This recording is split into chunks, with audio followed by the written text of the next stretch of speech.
Imagine a young orphan boy in a dusty desert city, walking through crowded marketplaces where merchants haggle over silk and spices, where tribal chiefs argue over honor and blood, where the powerful trample the weak without a second thought.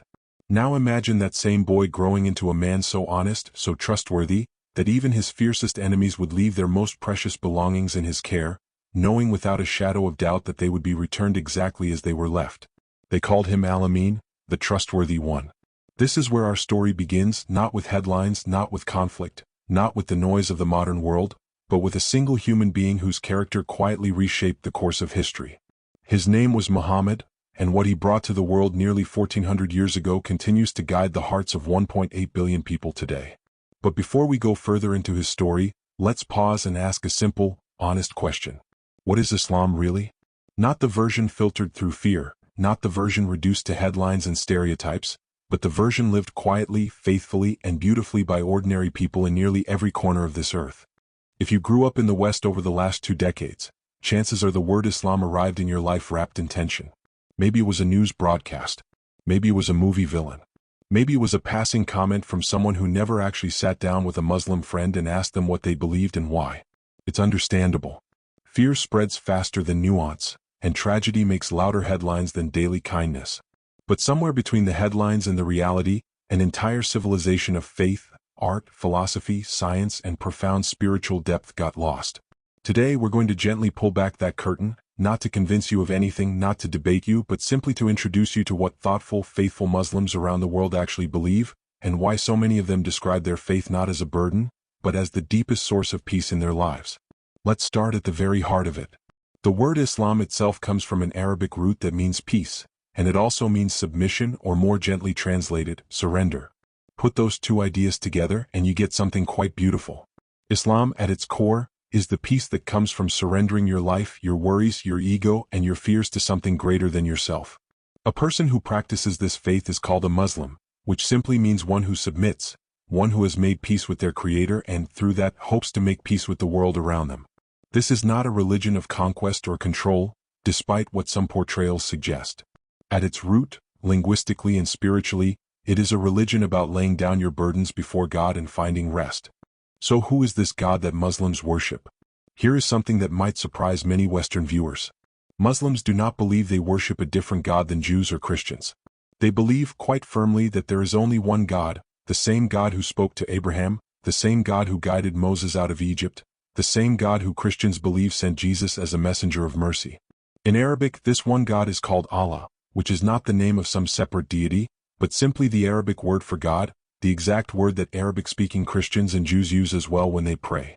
If you visit an Arab Christian church today, you will hear worshippers praying to Allah, because that is simply their word for God, in the same way that Spanish speakers say Dios and German speakers say God.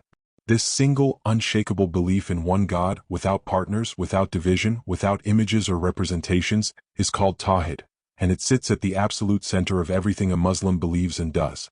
From this belief in one God flows a beautiful and surprisingly familiar family tree of prophets. Muslims believe in Adam, the first human being placed on this earth. They believe in Noah, who built an ark to save humanity and creation from a great flood. They believe in Abraham, whom they consider the father of monotheistic faith itself, a man who was willing to sacrifice everything out of devotion to God. They believe in Moses, who parted the sea and carried the commandments down from the mountain. They believe in David and Solomon, kings blessed with wisdom. And remarkably, they believe deeply and reverently in Jesus, whom they call Isa, born of the Virgin Mary through a miracle of God, a prophet who healed the sick, spoke with wisdom, and will return again before the end of times. In fact, an entire chapter of the Quran is named after Mary, the mother of Jesus, and she is honored in Islamic tradition as one of the most exalted women to have ever lived. This is often the moment where Western audiences pause in surprise, because so much of what gets lost in translation is just how deeply intertwined these three great faiths truly are.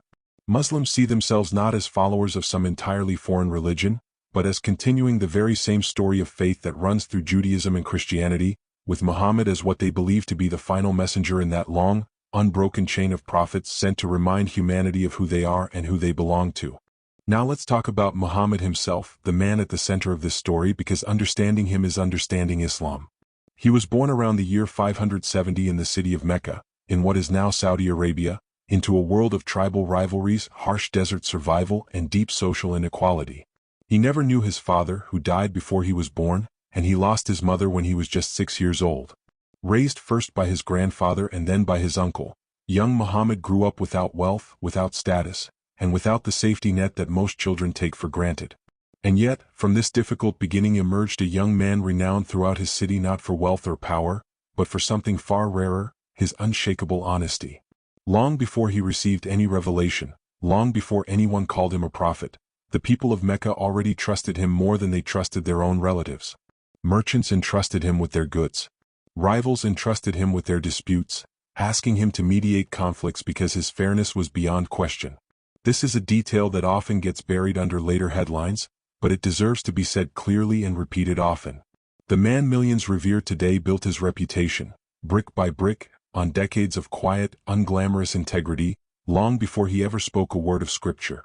At 25, he married a remarkable woman named Khadija, a successful, independent businesswoman 15 years his senior, who had hired him to manage her trading caravans and was so impressed by his honesty and character that she proposed marriage to him herself. Think about that for a moment. In a society often assumed to have always been rigid and restrictive toward women, the very woman who would become the wife of the Prophet of Islam was a wealthy, self-made entrepreneur who chose her own husband. Their marriage, by nearly every historical account, was one of deep partnership, love, and mutual respect. Khadija would go on to become the first person to ever believe in Muhammad's prophethood, his first supporter, his closest confidant, and the person he grieved most deeply when she passed away years later. Islamic tradition remembers her not as a footnote, but as one of the most honored women in the entire faith. At around the age of 40, Muhammad's life changed forever. He had developed a habit of retreating to a small cave called Hira, on a mountain outside Mecca, where he would spend long stretches of time in quiet reflection, troubled by the injustice, tribalism, and idol worship he saw around him. It was in this cave that Muslims believe he received the first revelation from God, delivered through the angel Gabriel, the beginning of what would become the Quran, the holy book of Islam. He was terrified, understandably so. He rushed home trembling to Khadija, who wrapped him in a blanket and comforted him, and it was she who first reassured him, telling him that God would not abandon someone whose life had been defined by honesty, generosity, and care for others. Over the next 23 years, revelation continued to come to him in pieces, eventually forming the complete text of the Quran, which Muslims believe to be the literal, unaltered word of God, preserved to this day exactly as it was revealed, memorized word for word by millions of people across the world, a phenomenon that remains one of the most remarkable oral and textual preservation efforts in human history. The early years of his mission were not easy.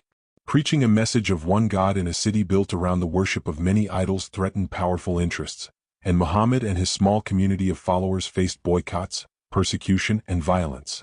Some of his earliest followers were the poorest and most vulnerable members of society, enslaved people, widows, and the marginalized, drawn to a message that insisted, radically for its time, that every human being, regardless of tribe, wealth, race, or status, held equal and inherent dignity in the eyes of God. One of the most beloved figures from this era is Bilal, a formerly enslaved African man who became one of the closest companions of the Prophet and was chosen to give the very first call to prayer in Islamic history, an extraordinary honor in a deeply status-conscious society.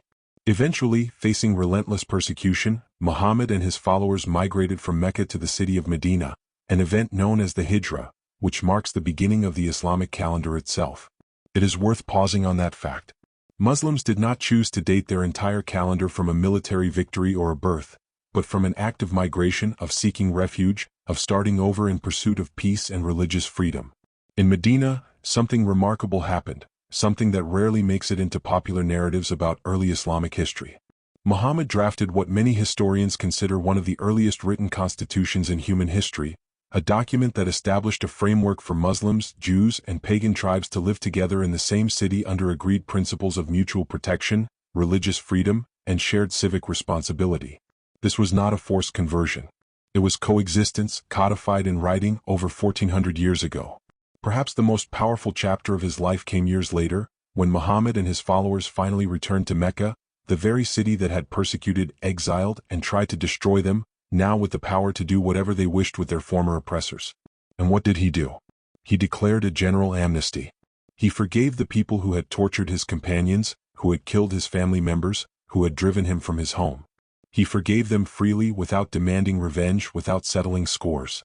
This single act, choosing mercy at the exact moment when vengeance was fully within his grasp, is considered by many historians and theologians, Muslim and non-Muslim alike, as one of the most profound examples of forgiveness in recorded history. Toward the end of his life, Muhammad delivered what is remembered as his farewell sermon, a final address to tens of thousands of followers, and within it lie some of the clearest ethical principles at the heart of Islam. He declared that no person has superiority over another except through righteousness and good conduct, explicitly rejecting racial and tribal supremacy in an era when such hierarchies were taken for granted almost everywhere on earth. He spoke about the rights of women, insisting that husbands treat their wives with kindness and that women be treated as full partners deserving of respect. He spoke against oppression, against usury, against harming the innocent. These were not abstract ideals, they were direct commandments delivered to a community that was expected to live by them immediately. This brings us to a question many people genuinely wonder about: the rights of women in Islam. In 7th century Arabia, at a time when many societies around the world offered women little to no legal standing, the Quran granted women the right to inherit property, the right to retain their own wealth after marriage, the right to consent to their own marriage, and the right to seek education, a right the Prophet described as an obligation for every Muslim, male and female alike. Khadija herself, as we mentioned, stands as living proof that Islamic tradition at its origin made space for powerful, independent women. This does not mean every culture that later adopted Islam applied these principles perfectly. Culture and religion often blend together in complicated ways over centuries, but the original texts themselves carry a message of dignity and rights for women that was, for its time, remarkably progressive. So what does a Muslim actually do day to day to live out this faith? Islamic practice is often organized around what are called the 5 pillars, 5 foundational acts of worship that shape a Muslim's daily and yearly rhythm. The first is the declaration of faith, a simple, sincere statement that there is no God but God, and Muhammad is his messenger. The second is prayer, performed 5 times a day, moments woven throughout the daily schedule to pause, reconnect, and remember what truly matters, regardless of how busy or chaotic the world becomes. The third is charity, a mandatory portion of one's wealth given each year to those in need, built directly into the structure of the faith rather than left to occasional generosity. The fourth is fasting during the month of Ramadan, abstaining from food and drink from dawn until sunset, not merely as a test of willpower, but as a practice of empathy, discipline, gratitude, and spiritual renewal. And the fifth is the pilgrimage to Mecca, known as Hajj, which every Muslim who is physically and financially able is expected to undertake at least once in their lifetime, a journey that gathers millions of believers from every nation, race, and background, all dressed in the same simple white garments, stripped of wealth and status, standing as equals before God. What ties all of this together, the prayers, the charity, the fasting, the pilgrimage, is a single underlying idea of mercy. The Quran opens nearly every chapter with the phrase, "In the name of God, the most compassionate, the most merciful." Compassion is not a side note in Islamic theology, it is the lens through which everything else is meant to be understood. There is a well-known verse in the Quran that says whoever saves one life, it is as if they have saved all of humanity, and whoever takes one life unjustly, it is as if they have destroyed all of humanity, a verse so profound in its universal weight that it has been quoted by human rights advocates, interfaith leaders, and ordinary believers of many faiths as a reminder of the sacred, irreplaceable value of every single human life. This is the Islam that rarely makes headlines, the quiet, daily devotion of over 1 billion people who wake before sunrise to pray, who give generously to strangers, who fast in solidarity with the hungry, who raise their children with kindness, and who carry within them a deep, unwavering belief that this life is a temporary journey towards something greater, something merciful, something just. It is the Islam practiced by your neighbor, your doctor, your co-worker, your child's teacher, ordinary people trying like all of us, to live good, meaningful lives guided by faith. On this channel, we are not here to argue, to convert, or to lecture anyone. We are here simply to open a door, to introduce you to the beauty, the history, and the humanity behind a faith that shapes the daily lives of nearly a quarter of the world's population. We will walk together through the life of the Prophet, through the wisdom of the Quran, through the golden age of Islamic civilization that gave the world algebra, hospitals, universities, and advances in medicine and astronomy that laid groundwork for the modern world we live in today. We will explore stories of mercy, courage, and quiet faith that rarely make it into mainstream conversations. Whether you are Muslim, curious, skeptical, or simply someone who believes that understanding one another is always better than fearing one another, you are welcome here. Because in the end, whether we come from Mecca or Manchester, from Karachi or Kansas, we share far more than what divides us. One soul, one heart, one shared humanity. That is where we begin. Content. This brings us to a question many people genuinely wonder about: the rights of women in Islam.